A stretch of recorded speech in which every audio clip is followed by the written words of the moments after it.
Bye, si CJ nagpaputol ng buhok, ikaw Pahaba na nagpahaba ka naman. Bagong bagong hairstyle. Tinry lang, tinry.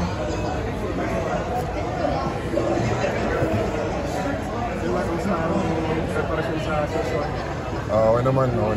So far, maganda naman yung tinatakbo namin sa practice. Maganda naman yung practice namin. So, ayun, sana maano namin. Sa Saturday, may chin-up game kami. So yung injury mo? Okay naman. Nakapagpahinga naman ako. Nakapag-relax naman ako. So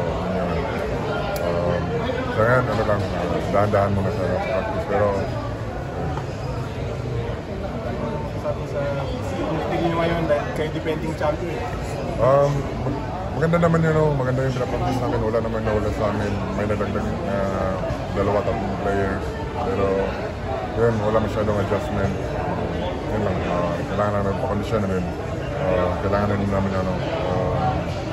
yun nga, kailangan rin namin magpalakas condition kasi kailangan namin yung season na to, lalo na yung conference na to kasi nga, kami yung depending sa defend naman. Ay, maganda chance mo for 9 MVP. Salamat. Hindi naman siya rin inisip ko, pero siyempre, isang karangalan pa niya ako nakuha na, diba? Kasi sino mag-aakalan, diba? Hindi ko naman yun mga mahilig sa basketball. Ngayon, pagpala rin mga ka 9 times MVP ako, diba? Hindi natin talaga, hindi natin masasabi yung buhay kasi sa atin naman, lang ako. Tapos ngayon, dami yun na-achievement tayo na narating ko sa basketball. So, ayun, thankful ako thankful ako kay God sa mga blessings na binibigay sa akin, mga blessings na parating. So, thankful. Martin, kasi after na nag-champion kasi TNT, sabi mo parang binigay mo rin mag-dance na chance nyo na makuha yung isa. Yung Grand Slam, alam naman natin mahirap talaga mag-Grand Slam. Hindi naman yung instant pag sinabi natin na Grand Slam. Grand Slam o hindi. Kailangan talaga kailangan ng preparation, hard work, sacrifice. Siyempre, kailangan rin ng swerte yan kasi sobrang hirap makakuha ng ilang teams na nakakuha ng Grand Slam, diba? Konti lang. So, pero ano ba, yun pa rin yung isa sa mga isa sa pinakagulo na makakuha ng Grand Slam. Diyan man masasabi mo lang sa mga kalaban nyo, like TNT, nagpalalim pa, Converts, medyo promising. Siyempre, and then Raynor Shine, Ginebra, Emerald siguro. Sabi mo, Pagdolya. Kaya, yung competition niya, sobrang hirap na ng competition niya. Kasi yung ibang teams niya, napapalakas, di ba? So, kami rin naman, gusto rin namin magpalakas palalo. Kasi may goal rin kami, gusto rin namin mag-champion. So, tingin mo medyo may advantage pa kasi mag-defend kayo ng Pilipino na galing din kayo sa Pilipino. Wala kayong adjustment masyado kasi wala mo rin.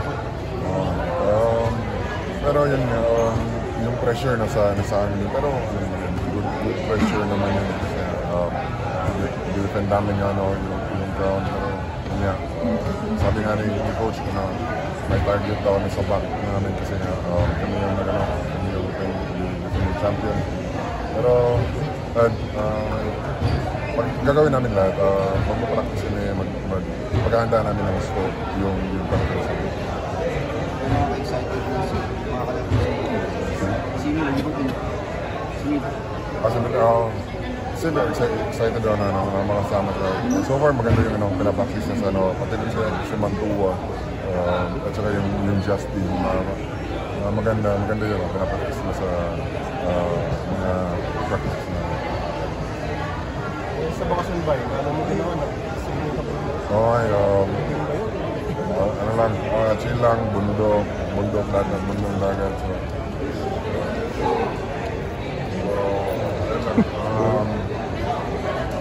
Nakapagpahinga naman. Kailangan magpahinga. So, yun ata yung isa sa yun ata pinakamahaba kong pahinga. Parang 3 weeks na yung 3 weeks na ata. So, yun, kailangan.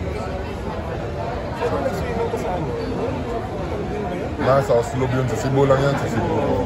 Pero first time ko lapit lang sa amin nun, di pa ako nakapunta dun eh. So, first time ko nakapunta dun. So, kaya nung last, ko talaga ako, nagpunta kami Oslo, Siquijor, Bohol.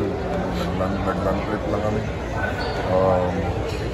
Kasi yan, kahit ako taga Cebu, di ko pa nga napuntahan yung mga tourist spot dun sa Cebu eh. So, yan, buti na nagawa ko yun.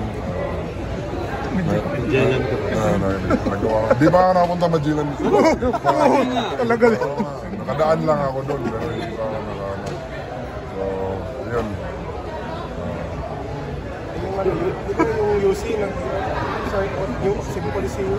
Oo, sila, in-upgrade yung Cebu Coliseum, may aircon na sila, then, ayun, pinaganda niya ni ko yung Cebu Coliseum, tapos maganda yun para sa tapos ganda nung Coliseum, tapos kami doon, nag-exhibition din kami, NCV. So, ayun, sana yung BBA may laro doon sana magpalaro sa Cebu. Then, Cebu Coliseum, pwede yan sa Cebu Coliseum. Ganda naman, aircon na nag-Jumbo So, ayun. Bay, sabi ni Jeyo Chu, yung matchup niya raw sa'yo ang pinakaabangan niya sa PBA. Ako rin excited din ako mga laro. Nakita ko lang siya dati na